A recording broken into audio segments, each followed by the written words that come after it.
오늘 이 시간 주께서 기뻐 받으시는 예배, 주께서 기뻐 받으시는 예배 라는 제목으로 하나님의 말씀을 증거합니다. 비행기가 이륙할 때 가장 강력한 에너지와 힘을 다 쏟는다고 합니다. 비행기가 이륙해서 하늘로 올라갈 때 에너지의 힘의 60%에서 80%를 소진한다고 합니다. 왜냐하면 거대한 비행기가 공중으로 뜨려고 하니까 강력한 힘이 필요하잖아요. 그래서 모든 에너지를 풀 가동해서 강력하게 에너지를 쏟아내는 거예요.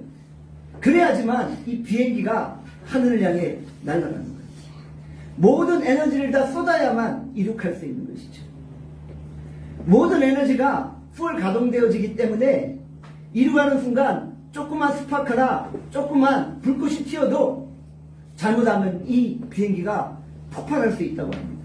그래서 이 비행기가 이륙할 때 가장 사고가 많이 발생한다고들 합니다. 제가 오늘 왜 이야기를 할까요? 우리 나눔교회가 지금 2025년도를 출발한 거예요. 그러니까 이 나눔교회라는 비행기가 이제 2025년도를 이루간 거예요. 이제 우리 나눔교회는 영적인 독수리와 같이 천국을 향해 수직 상승하며 멋지게 올라갈 거예요. 그렇게 하려면 이 시작점인 새해 이 1월 예배 때 우리의 삶의 모든 에너지를 다 쏟아야 되는 거예요. 에너지를 풀 가동해야 되는 거예요.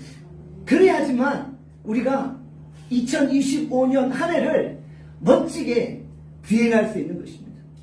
그러면 여러분들 어떻게 여러분의 모든 에너지를 다 풀 가동할 것입니까? 여러분의 삶의 에너지의 원천은 바로 예배입니다. 우리의 사역의 출발점의 에너지는 바로 예배입니다. 우리가 예배를 통해 모든 에너지를 다 풀 가동하는 거예요. 예배를 통해 우리가 감사와 감격과 은혜를 체험하는 거예요. 그렇게 할 때 올해 우리의 모든 사역과 나눔교의 모든 섬김들이 멋지게 열매 맺을 줄 믿습니다. 여러분의 능력의 원천이 예배입니다. 우리 예배를 통해 우리 삶의 에너지를 다 풀 가동합시다. 완전히 진액을 쏟아냅시다.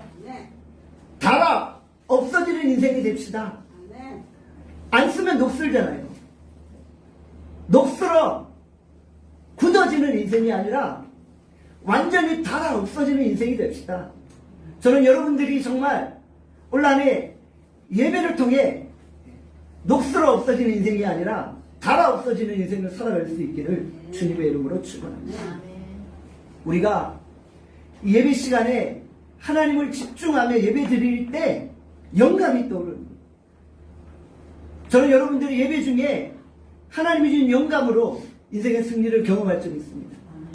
여러분이 뭐 사업을 하든 직장 생활을 하든 학교 생활을 하든 다 마찬가지예요. 저는 여러분들이 예배 한번 잘 드리면 예배 때 하나님이 주시는 그 놀라운 인사이트와 에너지를 가지고 사업에도 성공을 경험할 줄 있습니다. 과학자가 어떤 놀라운 발견할 때 하나님의 사람들은 적어도 예배를 통해 받은 그 은혜의 인사이트가 모든 연구의 분야에 적용되어진다고 믿습니다. 공부하는 학생들은 예배 때 받은 은혜를 가지고 학업을 감당하면 장학금 받을 줄 믿습니다. 여러분들 오늘 우리가 이 예배에 집중하는 인생 살아갑시다. 우리 2024년 나눔교의 표가 무엇입니까? 우리 함께 따라합시다. 최고의 하나님께 최선의 예배를 드리는 교회. 최고의 하나님께 최선의 예배를 드리는 교회. 오늘 우리 나눔교회가 2025년 안에 최고의 하나님께 모든 예배를 완전히 쏟아내는 그런 은혜가 있기를 주님의 이름으로 축원합니다. 예배 가운데 성령의 임재가 있고요. 예배 가운데 하나님의 영광이 있고요.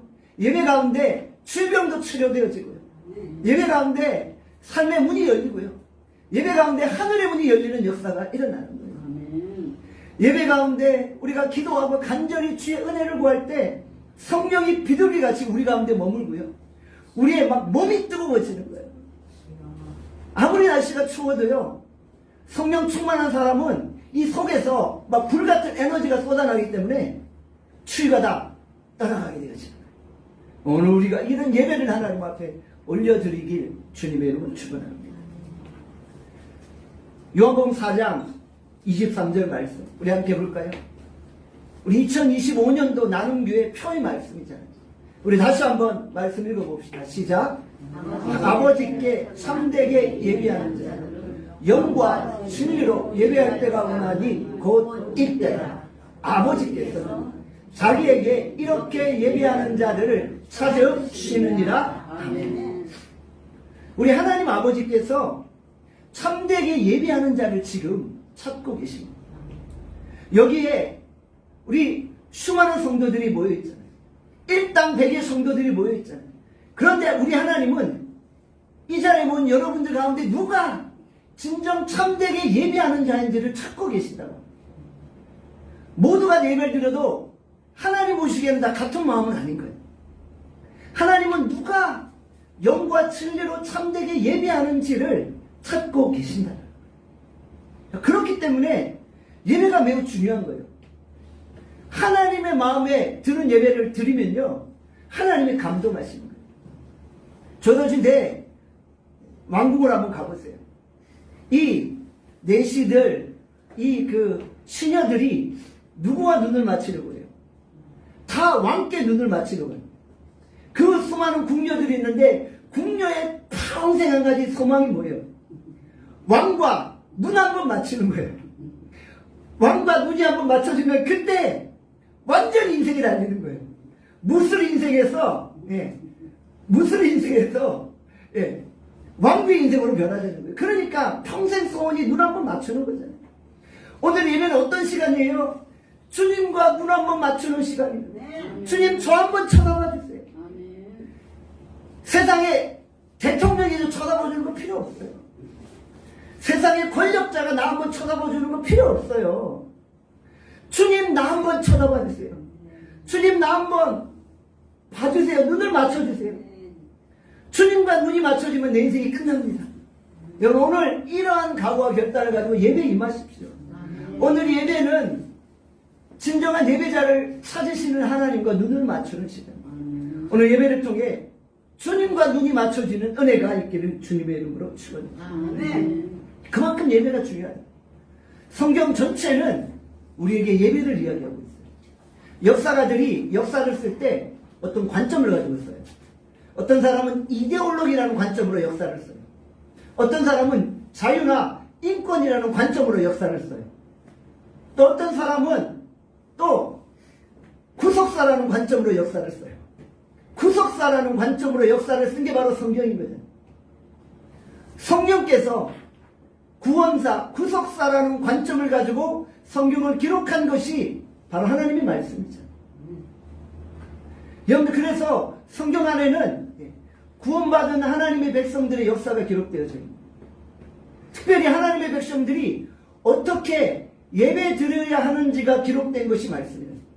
그러나 성경은 예배의 역사예요.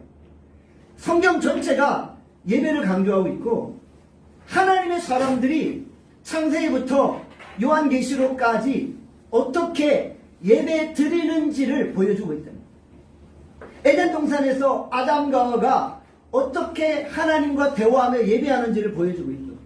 요한계시록 제일 마지막에 이제 이 땅에서 삶이 다 끝나고 새하늘과 새 땅이 열리고 새 예루살렘 성에서 구원받은 하나님의 백성들이 어떻게 예배할지를 미리 보여주고 있는 거예요. 지상의 예배의 모습이 천상에 그대로 재현되어집니다. 천상에서 예배는 완전한 완벽한 예배가 하나님께 올려집니다.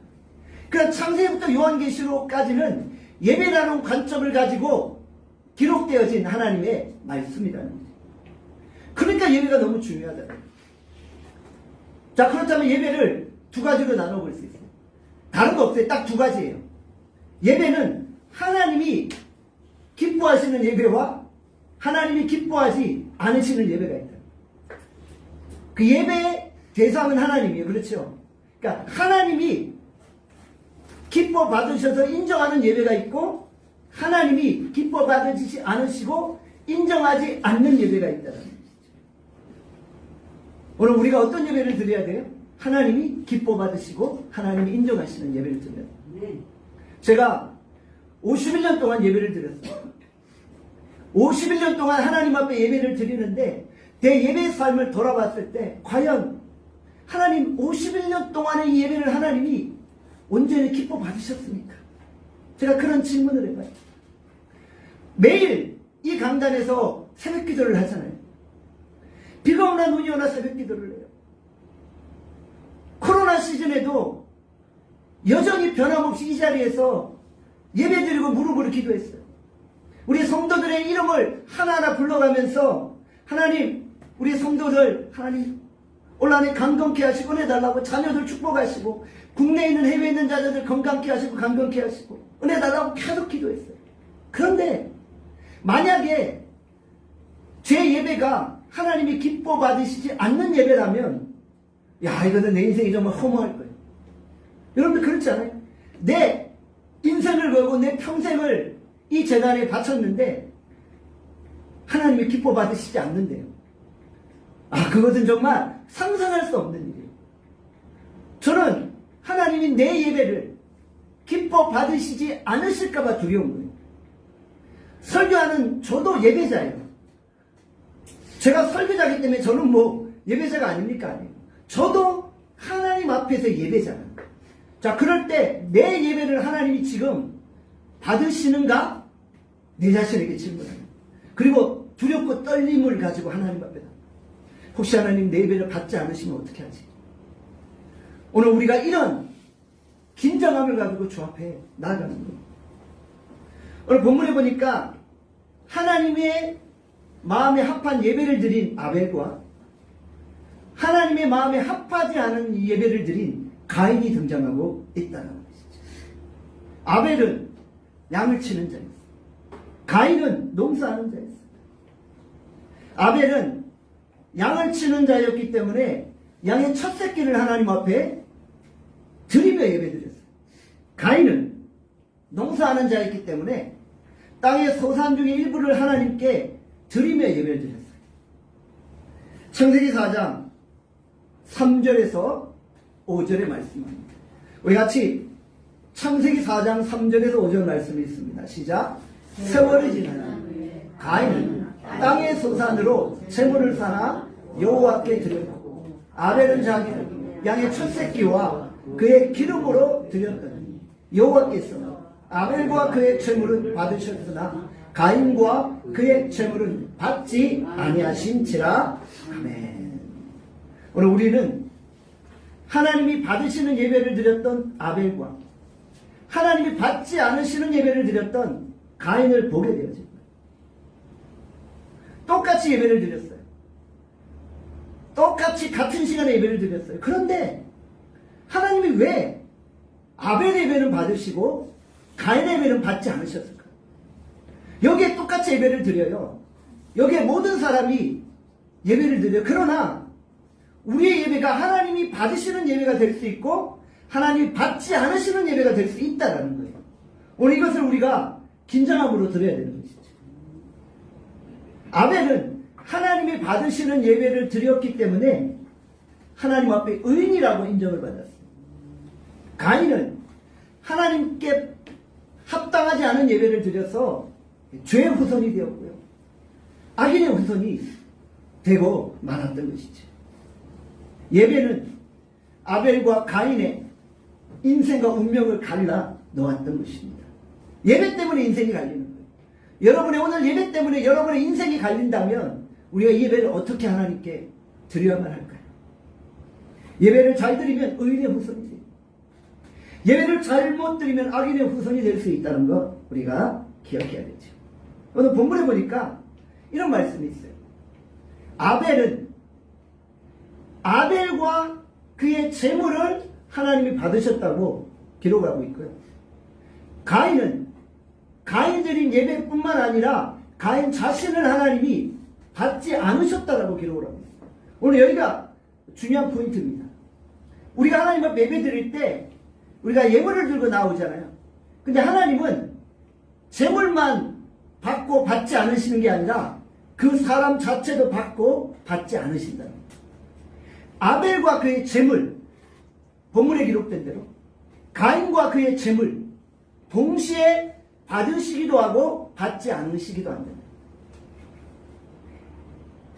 재물과 사람 자체가 동시에 하나님 앞에 드려진다는 거예요. 하나님은 사람과 재물을 동시에 받으신다는 거죠. 그러니까 하나님은 우리가 어떤 예물을 드릴 때 그 예물만 받으시는 것이 아니라 그 사람도 받으신다. 우리 하나님은 사람을 받지 않으시는데 재물만 받으시는 일은 없다. 이 동시에 간다는 걸 우리가 기억해요. 우리 사람들은 어떤가요? 사람들은 재물만 받을 수 있어요. 그렇죠? 사람은 받지 아니하고 재물만 받을 수도 있어요. 그러나 우리 하나님은 사람과 재물을 동시에 받으신다. 중세시대 교황청에서 사람들을 구원하기 위해 면죄부를 팔았어요.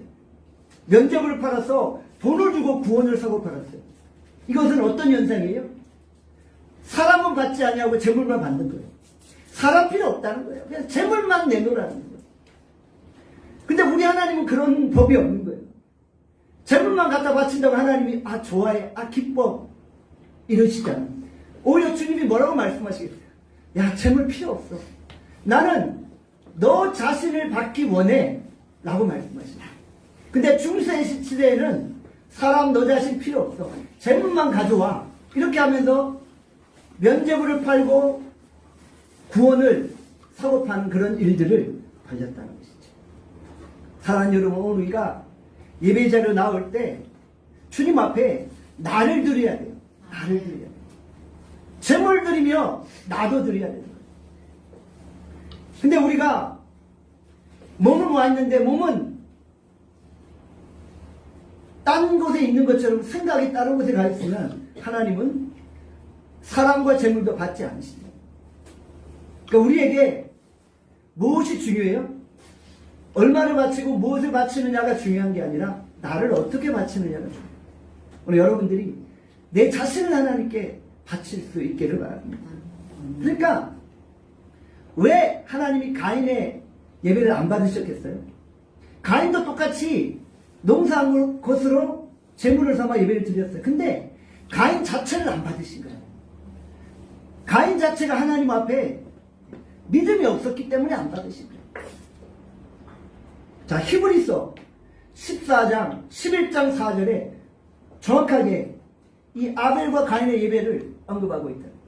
히브리서 11장 4절 상반절 같이 한번 읽겠습니다. 시작. 믿음으로 아벨이 가인보다 더 나은 제사를 하나님께 드림으로 의로운 자라 하신 증거를 얻었으니. 아멘. 히브리서 기자는 아벨은 믿음으로 제사를 드렸다. 믿음으로 제사를 드렸기 때문에 하나님이 아벨과 그의 제물은 받으셨다는 거예요. 그런데 가인은 어떠했어요? 가인은 믿음이 없이 제사만 드린 거예요. 예배만 드린 거예요. 제물만 바친 거예요. 그런 제물, 그런 예배는 하나님이 필요 없다. 받지 않으신다. 라고 말씀합니다. 그러니까 하나님의 관점에서는 제물이 중요한 거예요? 사람이 중요한 거예요? 사람이 중요해요. 오히려 주님이 그러실 거예요. 야, 제물 필요 없어. 목사는 재물도 필요해. 그럴 수 있어요. 그런데 우리 하나님은 야, 재물 필요 없어. 나는 너를 받고 싶다니까. 나는 너 자신이 하나님 앞에 믿음으로 서는 것이 필요해. 라고 말씀하신다. 그러니까 우리가 하나님 앞에 내 자신을 드리고자 결단해야 돼요. 저는 본문에 보니까 아벨이 양의 첫 새끼로 하나님께 예배를 드렸다고 했죠. 그리고 가인은 그냥 농사한 것을 가지고 드렸다고 했어요. 여기서도 엄청난 차이가 있습니다. 양의 첫 새끼를 드렸다는 것과 농사한 것 중에 일부를 드렸다는 것. 이 단어 자체가 완전히 엄청난 차이를 우리에게 보여주고 있다. 첫 새끼를 드렸다. 이것은 사실 하나님을 경외하는 마음으로 내 가장 소중한 것을 드렸다는 의미예요. 얼마 전에 제 딸 예은이가 알바를 해가지고 월급을 받았어요. 첫 월급을 받았어요. 그걸 가지고 할머니께 용돈을 드리고 할아버지께 용돈을 드리고 외할머니께 용돈을 드리고 11조를 드리고 헌금을 먼저 드리고 그러면서 뭐라 그러냐면요. 받은 것도 얼마 안 되는데 내 첫 월급 다 바치게 생겼다고 하는 거예요. 근데도 그게 그 마음과 정성인 거예요. 부모가 보기에 그게 얼마나 기특하고 얼마나 보기 좋아요. 제가 그 돈 따따블로 줄 수도 있잖아요. 그런데 내가 힘들어서 번 돈에 첫 소산을 하나님께 바치고 또 부모님께 드리고 부모님 식사 사주고 용돈 드리고 막 이런 모습이 기쁜 거예요. 그냥 내가 월급 받아서 옷 사고 뭐 신발 사고 머리 하고 남는 것 조금 아빠 이거 뭐 밥 사 먹으세요 이런 게 아니라는 거예요. 받자마자 첫 월급을 하나님께 올려드립니다. 지금 아벨은 하나님께 양의 첫 새끼를 올려드렸어요. 그런데 가인은 어떻게 기록하고 있어요? 그냥 땅의 소산을 하나님께 바쳤다고 했어요. 이것은 하나님을 경외하는 마음, 자세가 다른 거예요. 아벨에게는 믿음이 있었어요. 하나님 의지하는 믿음이 있었어요. 그래서 믿음으로 자기의 가장 소중한 것을 바친 거예요. 근데 가인은 믿음이 없었어요. 그러니까 아벨이 예배 드리니까 또 아담과가 예배 드리라고 하니까 어쩔 수 없이 예배는 드리는데 하나님을 향한 믿음이 없이 마음 없이 예배를 드린 거예요. 그러니 하나님이 안 받으시죠. 그런 마음 상태로 아무리 일회 천금을 하나님께 드려보세요. 하나님이 받으실지. 사람은 받을지 모르지만 교황청에서 면죄부 팔듯이 그렇게 교황은 받을지 모르지만 하나님은 절대 그런 예배 제물 안 받으신다.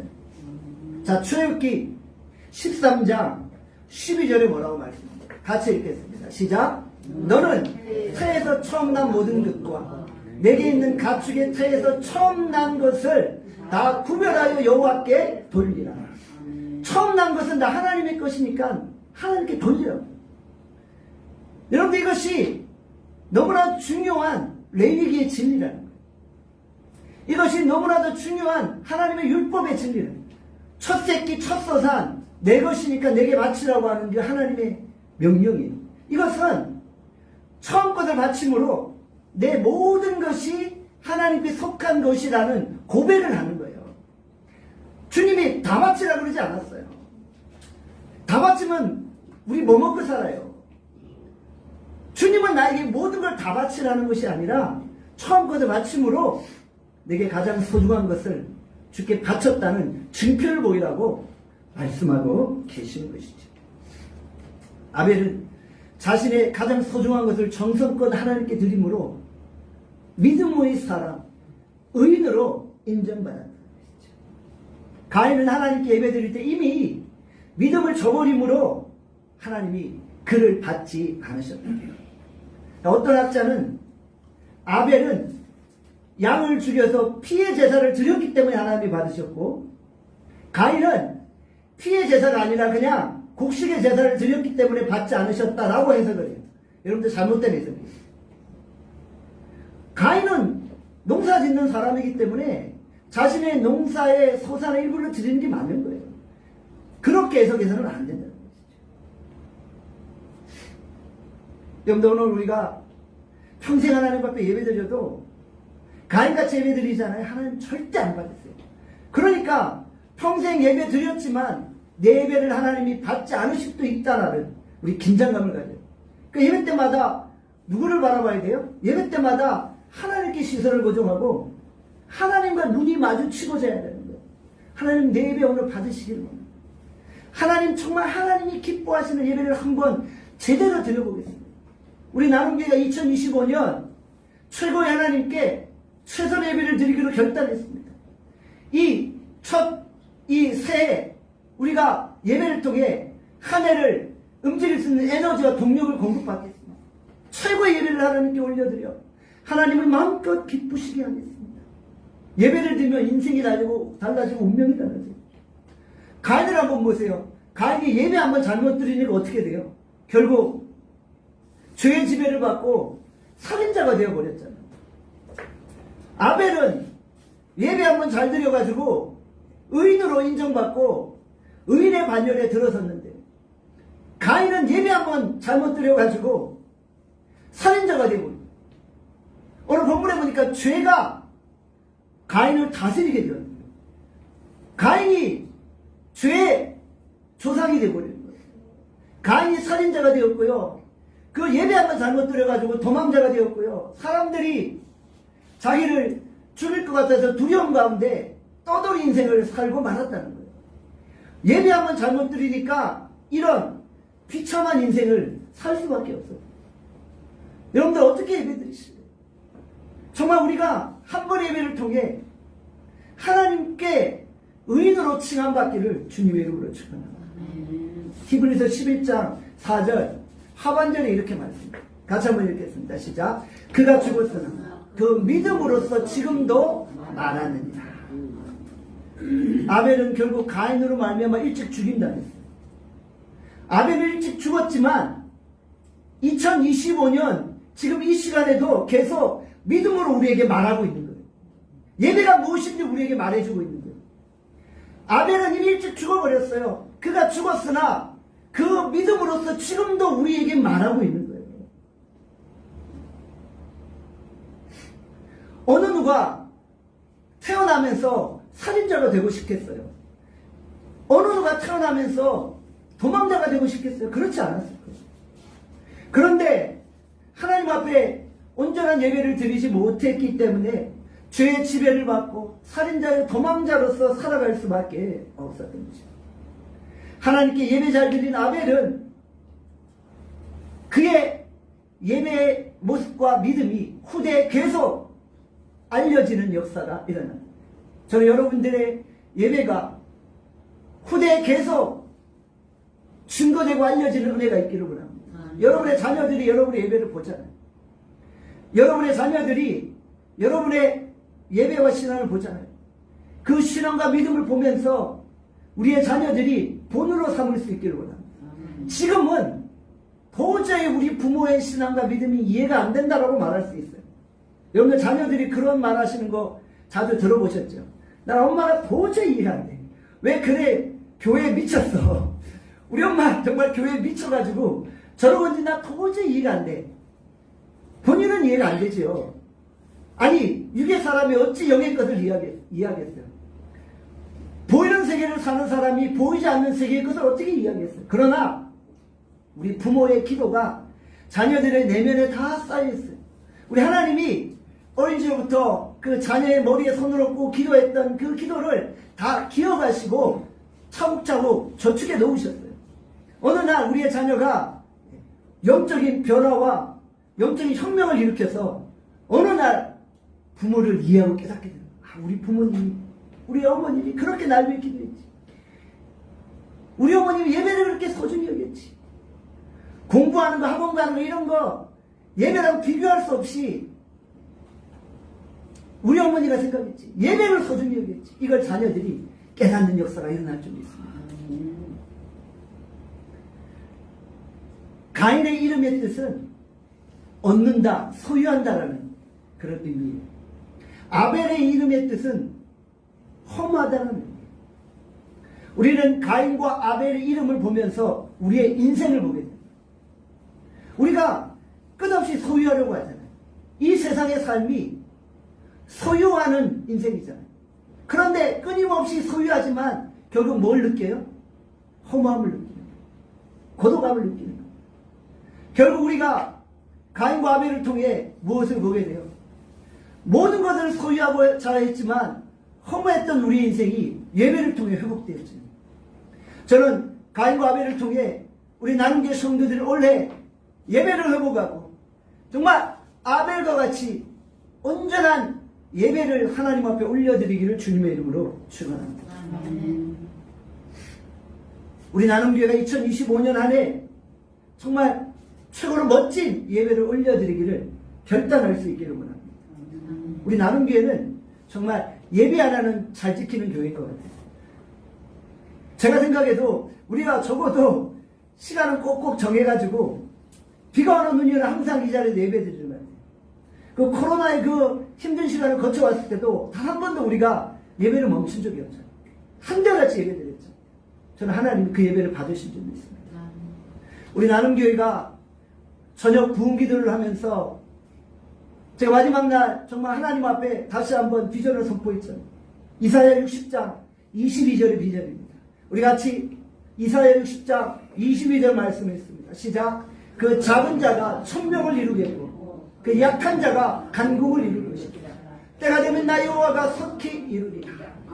작은 자가 천명을 이루고 여기 계신 분들이 일당 100이니까 우리 이미 1000명이 넘는 거예요.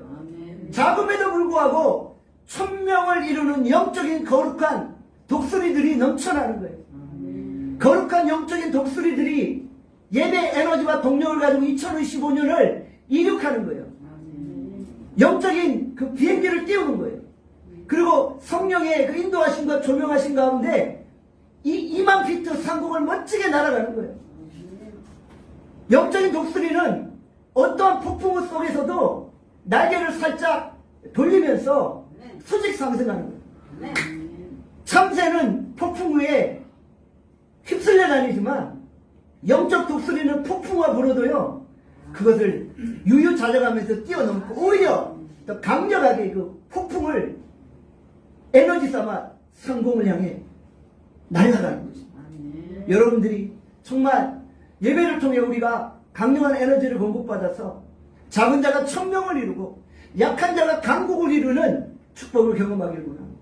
우리 나눔교회 2025년도가 그렇게 될 줄 믿습니다. 2025년도에 이제 하나님의 때가 왔어요. 우리 하나님이 지난 연말에 우리 여러 믿음의 동력자들을 보내주셨잖아요. 믿음의 동력자들을 보내주셔서 제 마음이 얼마나 기쁘고 힘과 위로가 되는지 몰라요. 하나님이 우리 믿음의 동력자들을 붙여주셔서 이제 나눔교회를 다시 한번 이렇게 세우실 줄 믿습니다. 2025년도는 여호와의 때입니다.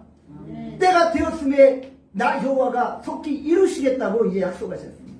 그 약속을 우리가 2025년도에 보게 되어질 줄 믿습니다. 여러분들 우리가 2025년도에 기도에 거대한 한국마음을 띄우는 거예요. 여러분들 기도에 돛담배 띄우지 마세요. 기도에 나룻배 띄우지 마세요. 우리는 거대한 기도에 한국마음을 띄우는 거예요. 우리 나눔교회 성도들 일당 100이 되고 일당 1000이 돼서 정말 거대한 예배의 한국마음, 기도의 한국마음을 띄워서 우리가 하나님의 영광을 위해 전진하는 것입니다. 하나님의 나라를 위해 전진하는 거예요. 우리가 종교적인 행위로 예배드리지 않기를 원합니다. 우리의 마음을 전심을 들여 하나님 앞에 예배할 수 있게 합니다. 우리 말씀 하나 또 한번 읽어봅시다. 자, 이사야 1장 11절 같이 읽습니다. 이사야 1장 11절 같이 읽습니다. 시작. 여호와께서 말씀하시되 너희 무수한 재물이 내게 무엇이 유익하노? 나는 수양의 번제와 살찐 짐승의 기름에 배불러 나는 수송아지나 어린 양이나 숫염소의 피를 기뻐하지 않느냐. 주님이 말씀하시죠. 재물, 예배 형식, 종교행위 이것이 무슨 유익이 있느냐. 수송아지 피, 어린 양의 피 나 기뻐하지 않느냐. 그런 거 제발 가져오지 말라고 하시는 거예요. 이사야 1장 13절은 또 뭐라고 말씀합니까? 13절 같이 읽습니다. 시작. 헛된 재물을 다시 가져오지 말라. 분양은 내가 가지 여기는 거예요. 월삭과 안식일과 대회로 모이는 것도 그러하니 성의하로 악을 행하는 것을 내가 견디지 못하겠노라. 주님 뭐라고 말씀합니까? 헛된 재물 가져오지 말라고 하는. 그런 건 필요 없다. 너희가 드리는 그 분양 예배 주님 모시기에 가증하다는 거예요. 안식일 대회로 모이는 거, 성회로 모이는 거 주님이 견딜 수 없다는 거예요. 제발 좀 그런 행위, 요식적인 종교행위 하지 말아요. 네 마음을 달라는 게 주님. 네 마음을 바치라는 거예요. 형식이 없는 그런 예배도 문제지만 형식만 있고 마음이 없는 예배도 문제입니다. 우리는 형식도 필요하고요. 마음도 필요한 거예요. 이렇게 하면은 오해할 수가 있어요. 형식은 필요 없나? 형식도 필요해요. 하나님 앞에 나아갈 때 피라는 그 짐승을, 피의 짐승을 가지고 나가야 되잖아요. 그런데 주님이 말하시는 게 뭐예요? 마음은 없는데 형식만 있는 것을 지적하시는 거예요. 형식도 있고 더 중요한 마음이 있어야 된다고 말씀하죠. 자, 히브리서 12장 28절 29절에 이렇게 말씀합니다. 같이 읽습니다. 그러므로 우리가 흔들리지 않는 나라를 받았으니 은혜를 받지 이로 말미암아 경건과 두려움으로 하나님을 기쁘시게 섬길지니 우리 하나님을 소멸하는 불의심이라. 여기서 기쁘시게 섬길지니라고 말씀하고 있는데, 여기서 섬기라는 헬라어 동사가 라트듀오예요. 라트듀오. 이 라트듀오가 어떤 의미냐면요, 하나님께 예배한다라는 의미. 하나님께 예배한다. 바로 하나님께 어떻게 예배해야 돼요? 경건함과 두려움으로 하나님을 기쁘시게 하는 예배를 올려드리라. 그런 의미가 있어요. 섬긴다는 의미가 serve한다는 의미잖아요. 영어로 예배가 뭐예요? 서비스예요. 하나님을 섬기는 게 예배하는 거예요. 우리가 어떻게 하나님을 예배해요? 경건함과 두려움으로 예배해요. 경건은 적극적으로 하나님의 위대하심과 존귀하심을 인정하며 예배드리는 거예요. 두려움은 소극적으로 하나님께 가까이 나아가기를 두려워함으로 경외함을 가지고 예배드리는 것이에요. 29절에 보니까 하나님은 소멸하는 불이시라고 했죠. 하나님 옆에 가면 불타는 거예요. 인간이 죄로 말미암습니다. 인간의 죄로 말미암아 하나님께 가까이 가면 불타버립니다. 그러니까 우리가 하나님 앞에 나아갈 때 경건함과 두려움을 가지고 있다. 참된 예배자는 하나님께 나갈 때 경건함을 가지고, 하나님께 나갈 때 두려움을 가지고. 오늘 우리가 하나님 앞에 믿음의 예배를 드리기 위해 이 예배 가운데 하나님이 임재하시고 소멸하는 불처럼 하나님이 역사하십니다. 우리가 하나님을 경외하되 존경하되 또 하나님을 두려워하는 마음으로 예배를 드립니다. 하나님이 내 예배를 받으신다는 그런 확신을 가지고 우리가 예배하는 거예요. 주님이 기뻐하시는 예배가 어떠한 예배입니까? 우리가 믿음으로 하나님 앞에 예배드립니다. 믿음으로 드리는 예배를 하나님은 기뻐하신다. 오늘 하나님이 우리 예배를 받으신다는 것을 우리 믿음합시다. 우리는 하나님께 예배드리도록 만들어진 존재랍니다. 이사야 43장 21절에 말씀합니다. 우리 같이 이사야 43장 21절 읽겠습니다. 제가 읽겠습니다. 이 백성은 내가 나를 위해 지었나니 나를 찬송하게 하려 하니라. 우리는 하나님을 찬송하고 하나님을 예배하게 지어진 존재. 우리의 존재 목적을 따라 우리 하나님을 예배합시다. 하나님을 찬양합시다. 하나님이 기쁘시게 하는 예배를 온전히 주 앞에 올려드림으로 우리 인생이 달라지고 변화되어지고 새롭게 되어지기 원합니다. 예배는 우리의 인생을 바꾸고 운명을 바꾸고 우리 인생을 결정합니다. 우리가 정말 하나님 앞에 온전한 예배를 드리되 경건함과 두려움으로 예배드리고 내 인생에 성공을 경험하고 하나님을 기쁘시게 할 수 있기를 주님의 이름으로 축원합니다. 기도하겠습니다. 사랑과 자비의 은혜가 풍성하신 하나님 아버지, 오늘 우리가 온전한 예배자로 하나님 앞에 서기를 원합니다. 하나님, 우리의 예배를 기뻐 받아주시고 우리의 예배가 하나님께 온전히 상달되어지는 예배가 되어지게 하여 주시옵소서. 하나님, 오늘도 우리 하나님 진정한 예배자를 찾으시고 하나님이 기뻐하시는 온전한 예배가 드려질 수 있도록 축복해 주시옵소서. 감사드립니다. 예수님의 이름으로 기도합니다. 아멘.